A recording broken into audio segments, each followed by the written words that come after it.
Hello everyone, welcome to back Ved nursing classes. आज हम इस वीडियो में डिस्कस करने वाले हैं post basic BSc nursing entrance exam के क्वेश्चन पेपर को हम आज सॉल्व करेंगे। जो प्रीवियस ईयर क्वेश्चन पेपर इस वीडियो में लिए गए हैं मोस्ट इम्पॉर्टेंट रहने वाले हैं अपकमिंग एग्जाम के लिए, वेरी वेरी इंपॉर्टेंट रहने वाले हैं, उनके लिए काफ़ी हेल्पफुल और इम्पॉर्टेंट रहने वाली है।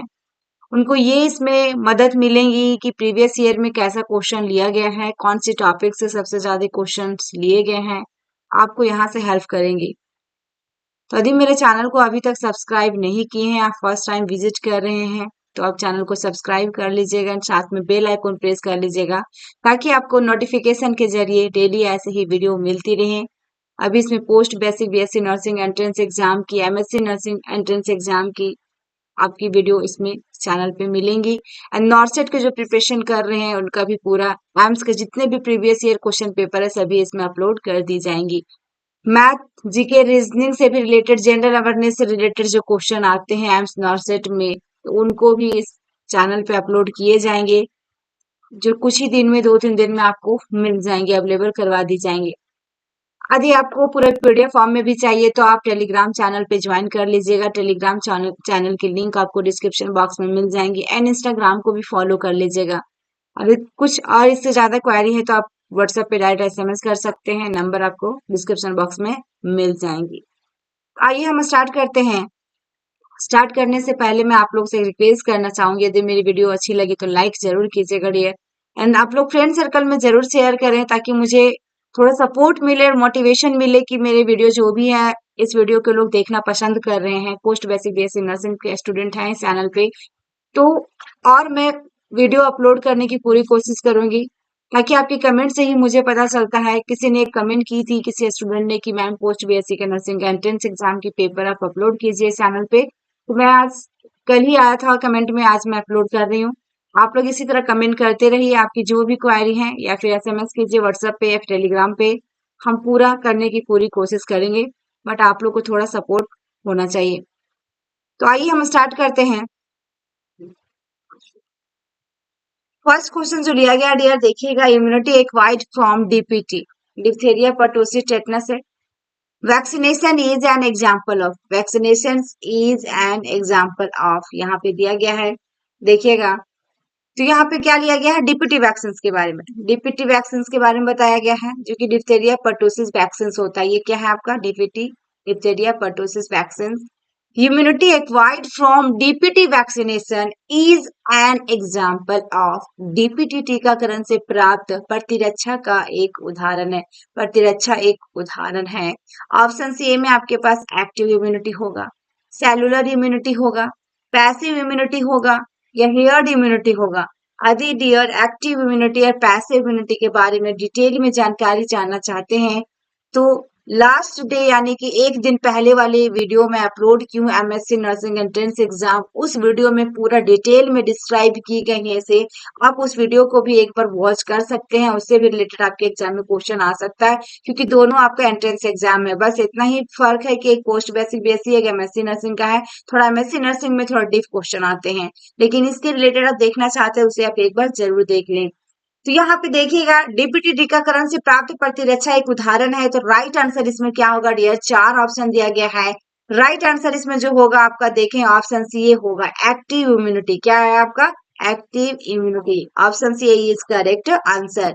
यहाँ पे देखिएगा immunity acquired from all vaccination, क्या बता रहा, ऑल वैक्सीनेशन, सोच सकते हैं आप सभी के सभी वैक्सीन जो हम देते हैं इम्यूनाइज करते हैं उसमें से सभी के सभी क्या है एक्वायर्ड एक्टिव इम्यूनिटी का क्या होते हैं आपका एग्जाम्पल होते हैं, लेकिन किसको छोड़कर, सीरम को छोड़कर। यहाँ पे देखिए आपको पहले से ही मार्क कर दिया गया डियर कि सीरम को छोड़कर सभी टीकों से प्राप्त प्रतिरक्षा अधिग्रहित सक्रिय प्रतिरक्षा का एक उदाहरण है। यानी जितने भी वैक्सीन हम देते हैं वैक्सीनेशन करते हैं सभी हमारा क्या है एक्टिव इम्यूनिटी का क्या होता है, एक्वायर्ड एक्टिव इम्यूनिटी का ये एग्जाम्पल है, लेकिन सीरम को छोड़कर। तो वेरी वेरी इंपॉर्टेंट क्वेश्चन रहा डियर, फर्स्ट क्वेश्चन ही, आई होप कि आपको समझ में आ गया होगा। नेक्स्ट क्वेश्चन की ओर मूव करते हैं। नेक्स्ट क्वेश्चन हमारा है देखिएगा, one of the following is responsible for cell mediated immunity, cell mediated immunity, यहाँ पे क्या बताया गया डियर, यहाँ पे सेल मेडिएटेड इम्यूनिटी, निम्नलिखित में से एक कोशिका मध्यस्थ प्रतिरक्षा के लिए जिम्मेदार है। मध्यस्थ प्रतिरक्षा के लिए जिम्मेदार है, यहाँ पे देखा जाए किसके लिए जिम्मेदार होगा। चार ऑप्शन आप लोग भी इसे पढ़िए, यहाँ पे राइट आंसर क्या होगा। तो देखा जाए इसमें राइट आंसर क्या आएगी, टी लिम्फोसाइट्स, या फिर आपका बी लिम्फोसाइट्स, या फिर आपका प्लाज्मा सेल, या फिर बीटा सेल्स। चार ऑप्शन दिया गया है। वन ऑफ द फॉलोइंग, देखिए निम्नलिखित में से एक कोशिका की बात किया है जो मदर प्रतिरक्षा के लिए जिम्मेदार है, जो बिल्कुल रिस्पॉन्सिबल है किसके लिए, for cell mediated immunity, for cell mediated immunity के लिए क्या है, रिस्पॉन्सिबल है। चार ऑप्शन दिया गया dear, very very important question है। राइट आंसर इसमें क्या होगा, राइट आंसर इसमें क्या आएगा, इसमें राइट आंसर जो होगा आपका, सॉरी, राइट आंसर इसमें आपका ऑप्शन सी आएगा। ये is correct answer, T lymphocytes. क्या आएगा इसमें, टी लिम्फोसाइट्स। नेक्स्ट क्वेश्चन है, which of the following is an example of passive immunity. Passive immunity के एग्जाम्पल यहाँ दे दिया गया है।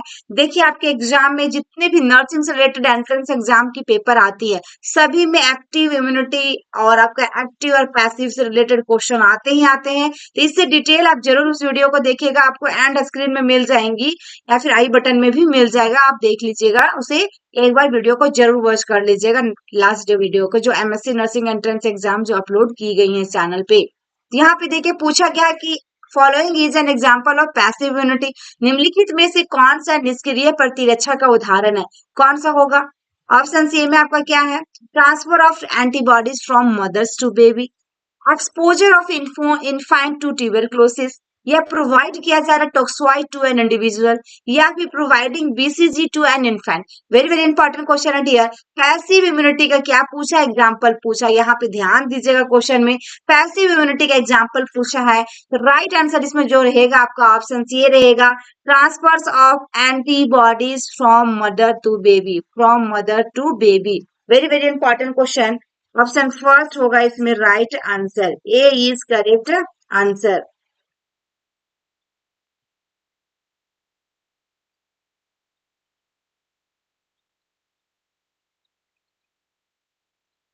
नेक्स्ट क्वेश्चन जो है यहाँ पे देखेंगे हम लोग, all of the following provide passive immunity to the infant accept.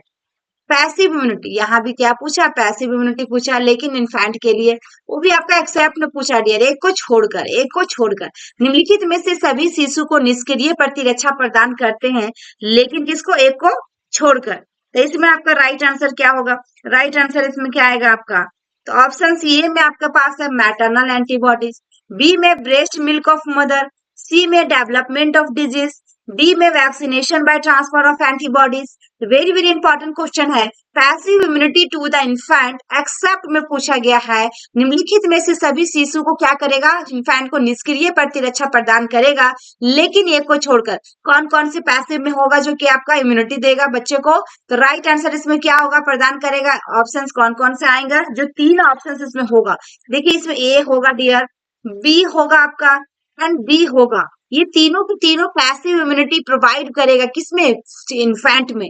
इसमें राइट आंसर जो होगा ऑप्शन सी होगा आपका, एक्सेप्ट में पूछा है, सी इज करेक्ट आंसर, क्योंकि डेवलपमेंट ऑफ डिजीज, इसमें डिजीज क्या होता है, डेवलप नहीं करेगा, बीमारियां ज्यादा नहीं आएंगी। इसमें जो रहेगा आपका पैसिव इम्यूनिटी के अंदर maternal antibodies, then breast milk of mother और vaccination by transfer of antibodies. तो राइट आंसर इसमें जो हुआ ऑप्शन सी हुआ। नेक्स्ट है administration of readymade antibodies is example of. देख सकते हैं डियर इस टॉपिक से कितने ज्यादा क्वेश्चन आपके एग्जाम में पूछा गया है प्रीवियस ईयर में, सभी ईयर्स के लिया गया है क्वेश्चन, इसमें कोई 16 का, 13 का, 12, 13, 14, 15, 16, 20 तक के सारे क्वेश्चन लिए गए हैं, जो भी इस वीडियो में आज हम शेयर करेंगे आपके पास। Administration of readymade antibodies is example of, readymade antibody का प्रशासन इसका उदाहरण है, एक्टिव इम्यूनिटी का, पैसिव इम्यूनिटी का, एक्टिव नेचुरल इम्यूनिटी का, या पैसिव नेचुरल इम्यूनिटी का, क्योंकि administration of readymade antibodies is example of, readymade की बात क्या है, जो कि हम क्या करते हैं, एंटीबॉडीज बनाते हैं, आर्टिफिशियल उसको बनाते हैं, फिर उसको क्या करते हैं, एडमिनिस्टर करते हैं। तो राइट आंसर इसमें जो होगा डियर ऑप्शन बी होगा, पैसिव इम्यूनिटी। क्या होगा, पैसिव इम्यूनिटी, राइट आंसर आएगा इसमें बी। नेक्स्ट है infection in body leads for formation of, शरीर में संक्रमण के गठन की ओर जाता है, फॉर्मेशन ऑफ क्या है आपका, infection in body leads to formation of antibodies या एंटीजन, लाइपोप्रोटीन्स या हार्मोन। चार ऑप्शन दिया गया डियर, शरीर में संक्रमण के गठन की ओर जाता है किसके ओर, तो राइट आंसर इसमें जो हुआ आपका ऑप्शन ये होगा एंटीबॉडीज। क्या होगा आपका, एंटीबॉडीज। एंटीबॉडीज होगा राइट आंसर इसमें। क्लिनिकल और सब क्लिनिकल इन्फेक्शन जो होता है produce antibodies and also sensitize memory T lymphocytes। also कौन सा एक और भी होगा आपका, sensitize memory T lymphocytes which result into development of natural active immunity। इसमें क्या रिजल्ट देगा आपको, क्या डेवलप करेगा, नेचुरल एक्टिव इम्यूनिटी। ठीक है, नैदानिक या उपनैदानिक संक्रमण एंटीबॉडी उत्पन्न करते हैं और मेमोरी टी लिम्फोसाइट को भी क्या करते हैं, संवेदनशील बनाते हैं। यहाँ पे क्या किया, सेंसिटाइज, आल्सो सेंसिटाइज, जिसे भी क्या करता है, संवेदनशील कर रहा है, जिसके परिणाम स्वरूप विच रिजल्ट जो मिल रहा है, प्राकृतिक सक्रिय प्रतिरक्षा का विकास होता है। इसमें किसका विकास हो रहा है, डेवलपमेंट हो रहा है, नेचुरल एक्टिव इम्यूनिटी का डियर। नेचुरल इम्यूनिटी आपका एक्टिव इम्यूनिटी का क्या हो रहा है, डेवलप हो रहा है। तो राइट आंसर इसमें क्या हुआ आपका, ऑप्शन ये हुआ एंटीबॉडीज। नेक्स्ट क्वेश्चन है, body's attempts to fight the effect of, देखिएगा, noxious substance with all its defensive abilities are known as. अपनी सभी रक्षात्मक क्षमताओं के साथ हानिकारक पदार्थ के प्रभाव से लड़ने के शरीर के प्रयास को कहा जाता है। लड़ने के शरीर के प्रयास को कहा जाता है, यानी कि क्या बताया, बॉडी अटेम्प्ट्स टू फाइट, हमारा बॉडी जो फाइट कर रहा, इफेक्ट किसके साथ, नॉक्सियस सब्सटेंस के साथ, with all its defensive abilities are known as alert reactions कहलाएगा डियर, अलार्म रिएक्शंस कहलाएगा, या रेसिस्टेंस कहलाएगा, या एक्सुएशंस कहलाएगा। चार ऑप्शन दिया गया डियर, चार ऑप्शन दिया गया है। इसमें राइट आंसर आपका क्या होगा, वेरी वेरी इंपॉर्टेंट क्वेश्चन है, रिपीटेड क्वेश्चन है, आपको 2 से 3 बार लिया गया है ये क्वेश्चन। इसमें राइट आंसर क्या आएगा, वेरी वेरी इंपॉर्टेंट, इसमें राइट आंसर जो आएगा आपका ऑप्शन सी आएगा। क्या आएगा, सी आएगा, इसमें right answer C is correct answer. Resistance, यहाँ पे देखा जाए जो दिया गया है आपका, resistance means opposing the effect of a disease, a toxins or to be a physical force, a toxins or to be a physical force। प्रतिरोध का अर्थ है किसी रोग, विष या किसी शारीरिक शक्ति के प्रभाव का विरोध करना। रेजिस्टेंस का मीन्स क्या बताया आपका, कि opposing the effect of a disease, किसके opposing the effect of disease, toxins और या फिजिकल फोक्स, यानी कि प्रतिरोध का अर्थ वो होता है किसी रोग, विष या किसी शारीरिक शक्ति के प्रभाव को क्या होता है, इसको opposing the effect of disease यानी विरोध करना। नेक्स्ट में अलार्म रिएक्शन यहाँ पे है। Alarm reaction is the first stage in the general adaptation syndrome which include changes occurring in the body when subjected to stressful stimuli. Subjected to stressful stimuli, सामान्य देखिएगा अनुकूलन सिंड्रोम में alarm प्रतिक्रिया पहला चरण है, जिसमें तनावपूर्ण उत्तेजनाओं के अधीन शरीर में होने वाली परिवर्तन शामिल है। यहाँ पे देखिएगा डियर, अलार्म रिएक्शंस का मतलब first stage in the general adoption syndrome, पहला स्टेज क्या बताया आपका, general adoption syndrome which includes, देखिएगा साथ में इंक्लूड भी है, changes occurring in the body when subjected to stressful stimuli. Then exhaustions का मतलब क्या होता है, is a state of extreme fatigue और वियरनेस, यहाँ पे थकावट, अत्यधिक थकान या थकान की स्थिति होगा। तो ये राइट आंसर इसमें क्या हुआ आपका, ऑप्शन सी हुआ, resistance, C is correct answer. Next है infection in body, normal bleeding time is, क्या है नेक्स्ट में, नॉर्मल ब्लीडिंग टाइम इज, सामान्य रक्तस्राव का समय है 12 मिनट्स या फिर 1 to 4 मिनट्स या फिर 1 to 3 मिनट्स या फिर 1 to 5 मिनट। चार ऑप्शन दिया गया डियर, क्योंकि नॉर्मल ब्लीडिंग का टाइम पूछा है। तो यहाँ पे दो मेथड से बताया गया है, दोनों का मेथड यदि आते हैं आपके एग्जाम में अलग अलग टाइमिंग होगा, अलग अलग टाइमिंग होगा। अब यहाँ पे देखा जाए सबसे नॉर्मल ब्लीडिंग पूछ जाए, इसमें कोई मेथड का नाम आपके सामने क्वेश्चन में नहीं लाया है, तो राइट आंसर इसमें ऑप्शन सी होगा, 1 to 3 मिनट्स होगा। जब भी नॉर्मली यदि पूछेगा आपका एग्जाम में तो 1 to 3 मिनट को आपको राइट करना है।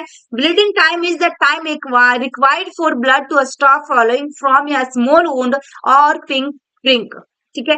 रक्तस्राव का समय एक छोटे से घाव या चुभन से रक्त के प्रवाह को रोकने के लिए आवश्यक समय होता है। क्या होता है ये? आवश्यक समय होता है। नेक्स्ट है आपका depending on the method use, कौन सी मेथड को आप यूज कर रहे हैं उस पे डिपेंड करेगा। सॉरी। तो इसमें देखा जाए पहले क्या है, वेरी फ्रॉम 1 to 3 मिनट, सबसे पहला क्या है, very from 1 to 3 minute in duck method, in duck method से, ठीक है ना। ये पहले ही मार्क कर दिया गया है डियर येलो कलर से कि कौन कौन से आपका मेथड है। तो फर्स्ट में आपको 1 to 3 मिनट्स डक मेथड्स, वो भी ईयर लोब पंचर्स।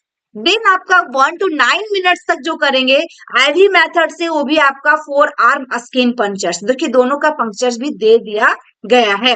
तो राइट आंसर इसमें क्या हुआ, 1 to 3 मिनट्स, क्योंकि सबसे फर्स्ट में है डक मेथड के साथ है और ईयर लोब पंक्चर के साथ है। क्योंकि उपयोग की जाने वाली विधि के आधार पर, देखिए ड्यूक विधि ईयर लोब पंक्चर में 1 से 3 मिनट, या आईवी विधि जो होता है 1 से 9 मिनट तक का समय भिन्न हो सकता है। तो राइट आंसर इसमें जो हुआ डियर, दोनों के दोनों आपको समझ में आ गया होगा। इसमें नॉर्मल ब्लीडिंग का जो टाइमिंग रहा 1 से 3 मिनट। नेक्स्ट क्वेश्चन है, which of the following is recommended for या patient on warfarin therapy. Warfarin therapy, warfarin therapy पर एक रोगी के लिए निम्नलिखित में से किसकी सिफारिश की जाती है, किसकी सिफारिश की जाती है। वेरी वेरी इंपॉर्टेंट है डियर। तो यहाँ पे eating plenty of green leafy vegetable, या फिर consistent use of bread and serial, या फिर dressing intake of fatty foods, या फिर being physically feet by doing sports, doing sports. तो यहाँ पे विच of the following is recommended for या पेशेंट ऑन वारफेरिन थेरेपी की बात किया है। ये देखिए वारफेरिन थेरेपी से रिलेटेड नॉर्सेट एम्स में क्वेश्चन आते हैं डियर, नॉर्सेट एम्स में क्वेश्चन आते हैं। तो राइट आंसर इसमें क्या होगा आपका, ऑप्शन बी होगा, consistent use of bread and cereals, consistent use of bread and cereals, ये चीज होगा। लेकिन यहाँ पे warfarin is blood thickening medication that help treat and prevent blood clot. यहाँ पे वारफेरिन एक रक्त पतला करने वाली दवा, क्या है ये, ब्लड को थिनिंग कर रहा मेडिकेशन, जो रक्त के थक्कों के उपचार और रोकथाम में मदद करती है।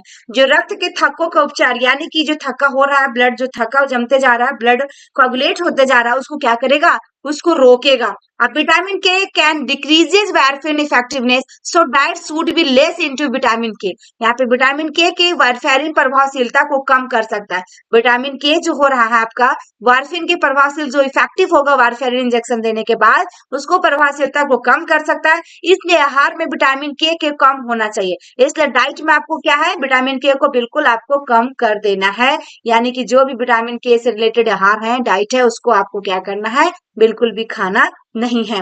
तो राइट आंसर इसमें क्या हुआ डियर, ऑप्शन बी हुआ, B is correct answer, consistent use of bread and cereals. Next है विच ब्लड, बीएलओडी हो गया डियर। यहाँ पे विच ब्लड, यहाँ पे देखिए which blood group is known as universal donor. Universal donor की बात क्या है, यूनिवर्सल डोनर से कौन सा ब्लड होगा और एक्सेप्टर में कौन सा ब्लड ग्रुप होगा। वेरी वेरी इंपॉर्टेंट क्वेश्चन है डियर। राइट आंसर इसमें क्या होगा, राइट आंसर इसमें क्या होगा, तो देखिएगा ये होगा,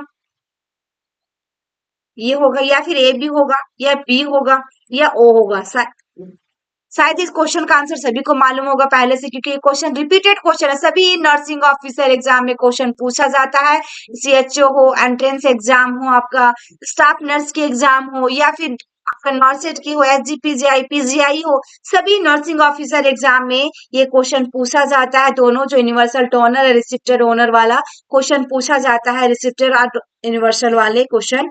तो आपके एग्जाम में एसजीपीजीआई में इस बार भी शायद एक्सेप्टर वाला क्वेश्चन पूछा था, और आपकी इसमें पूछा गया यूनिवर्सल डोनर की बात। तो ओ नेगेटिव जो होता है blood group, not content any antigen, उसमें कोई एंटीजन नहीं होगा। देखिए ऑन आरबीसी, आरबीसी पर कोई एंटीजन नहीं होती है। रेड ब्लड सेल जो होता है डियर, इसमें कोई एंटीजन नहीं होता है, किसमें, ओ नेगेटिव का, किसकी, ओ नेगेटिव ब्लड का। That is called universal donor, क्या कहलाएगा, that is called universal donor, इसमें आएगा। तो राइट आंसर इसमें क्या हुआ आपका, राइट आंसर इसमें क्या होगा, ऑप्शन डी होगा। ओ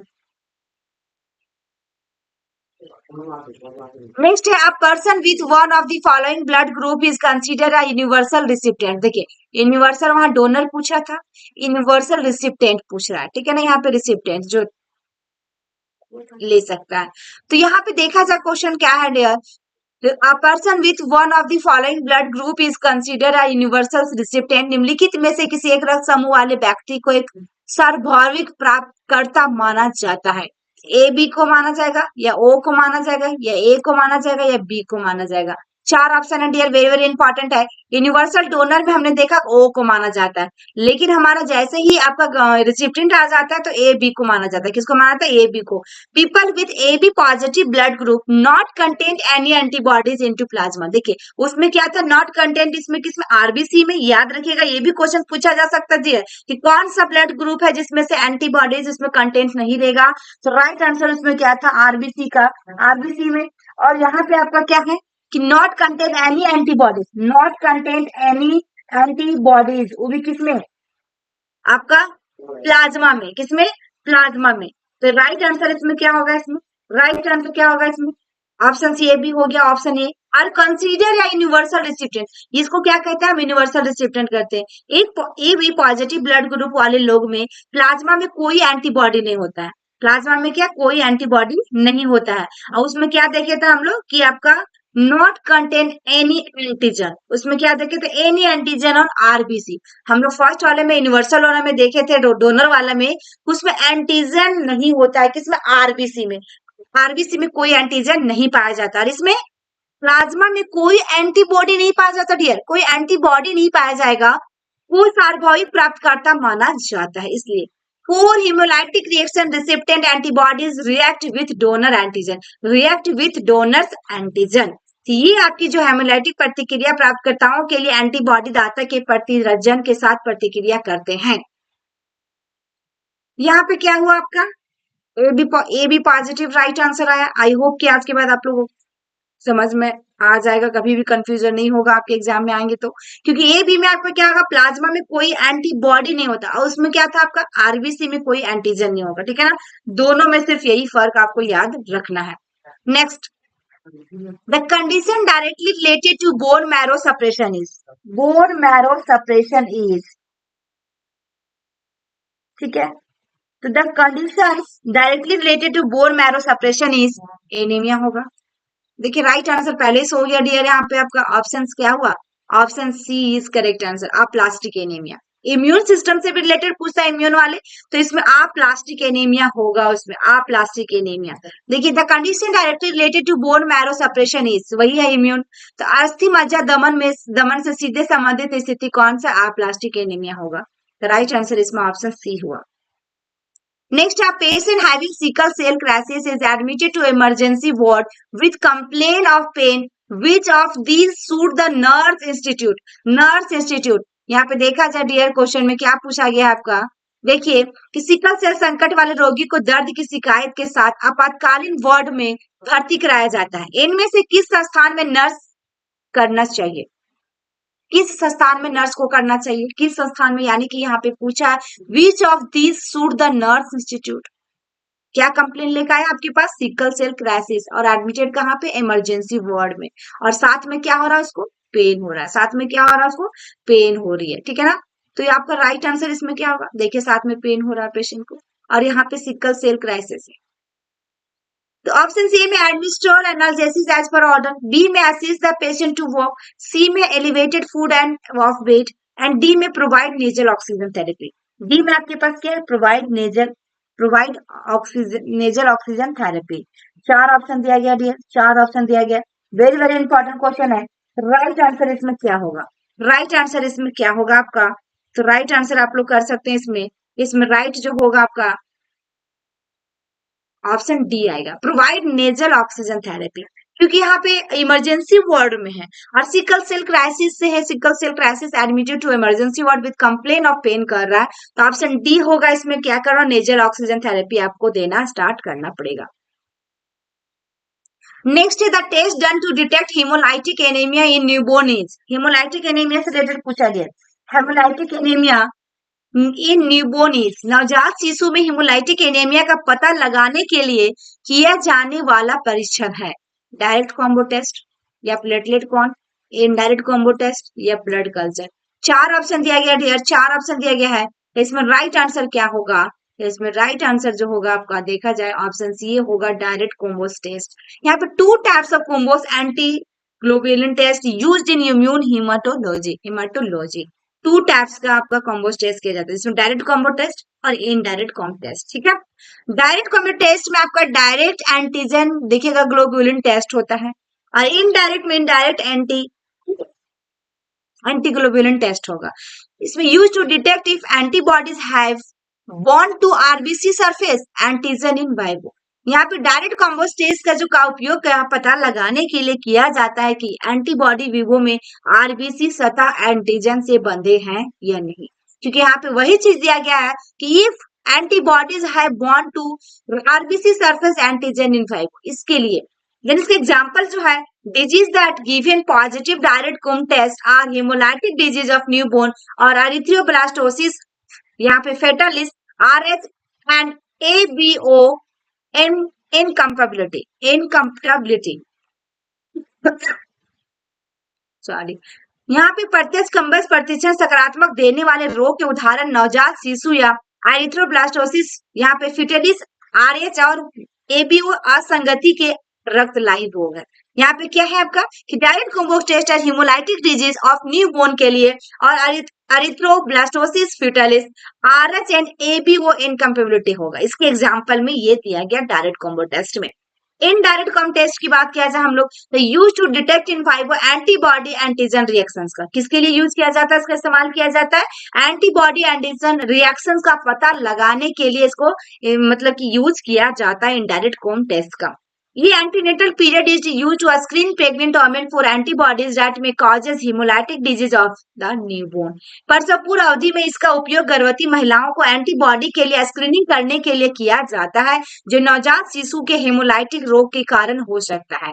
ये इसके लिए किया जाता है एंटीनेटल के इनडायरेक्ट कॉम टेस्ट के लिए, किसके लिए किया जा रहा है आपका एंटीनेटल पीरियड के लिए, जो स्क्रीनिंग करते हैं हम लोग प्रेग्नेंट वुमेन का 4 चेकअप की जाती है उसके लिए की जाती है। और कारण क्या होता है hemolytic disease of the newborn, जो कि नवजात शिशु के हेमोलाइटिक रोग का कारण भी हो सकता है, इसके लिए इसको टेस्ट किया जाता है, इसका यूज किया जाता है। इसमें राइट आंसर आपको क्या हुआ डियर, ऑप्शन ये हुआ direct Coombs test. Next, which is the most common feature of a child with haemophilia. Haemophilia वाले बच्चे की सबसे आम विशेषताएं कौन सी है, सबसे आम विशेषताएं कौन सी है हीमोफीलिया के बारे में पूछा गया है। तो ऑप्शन सी में पैचेस, बी में है हेमार्थ्रोसिस, सी में है ब्रशिंग एंड डी में क्लूबिंग।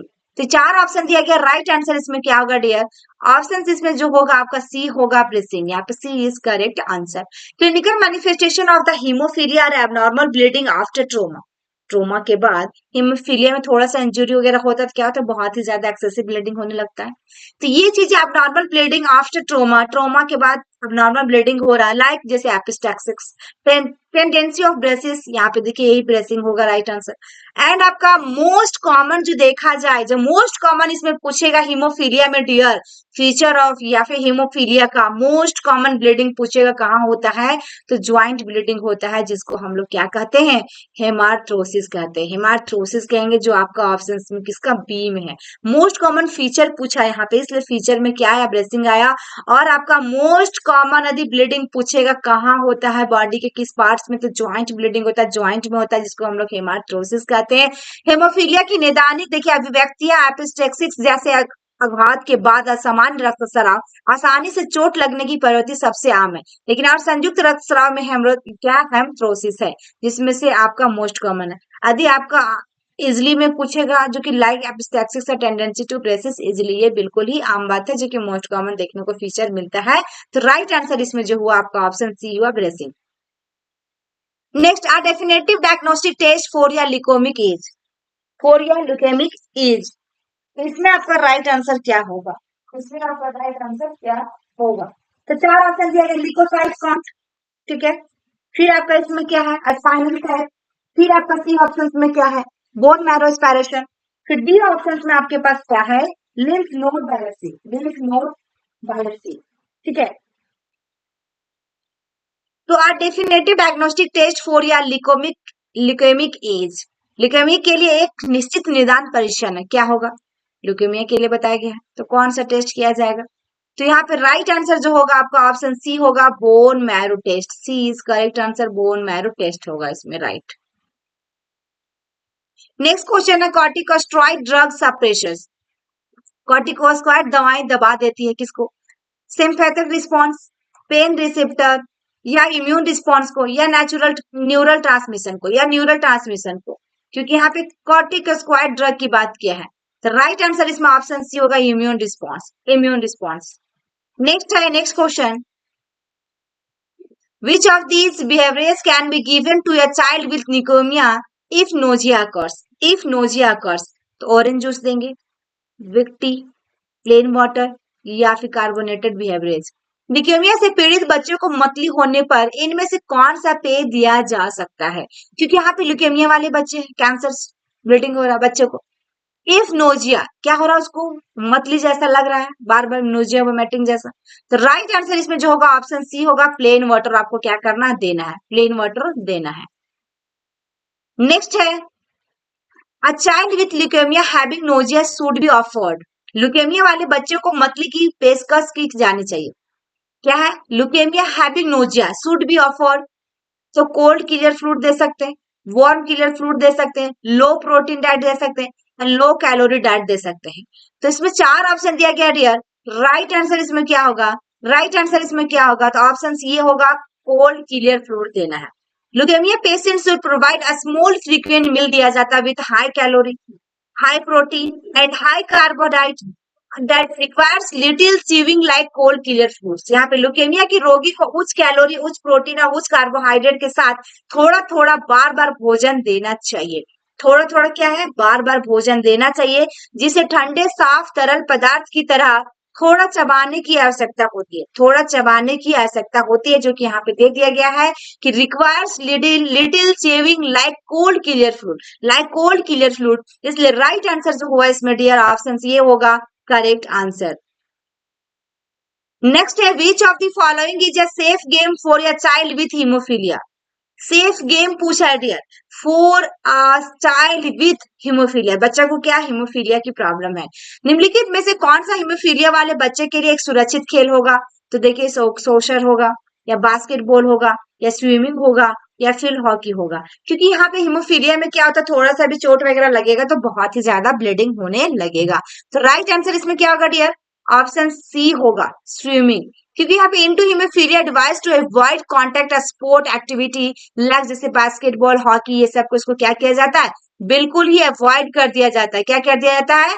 अवॉइड कर दिया जाता है। Advise the patient to promote range of motion exercise to strengthen muscle around joint to minimize bleeding by range of activity like जैसे स्विमिंग कर सकता है। देखिए, तैराकी जैसे गतिविधि की सीमा से रक्त स्राव को कम करने के लिए, जोड़ों के आसपास की मांसपेशियों को मजबूत करने के लिए, गति अभ्यास की सीमा को बढ़ावा देने के लिए रोगी को सलाह दे। किसके लिए देते हैं? क्योंकि ज्वाइंट में जो ब्लीडिंग तुरंत होने लगता है, मोस्ट कॉमन जो हमने देखा, उसको क्या करना? स्ट्रॉन्ग करने के लिए, स्विमिंग के लिए इसको एडवाइस दी जाती है हीमोफीलिया वाले बच्चे में। तो ये थी डियर आज की क्वेश्चन, जो वेरी वेरी इंपॉर्टेंट क्वेश्चन लिया गया है। आई होप कि मेरी वीडियो आपको अच्छी लगी हो तो लाइक कीजिएगा, अपने फ्रेंड सर्कल में शेयर जरूर करें, एंड आप लोग कमेंट करना ना भूलें, कमेंट जरूर कीजिएगा। Thank you for watching my video. आपको नेक्स्ट वीडियो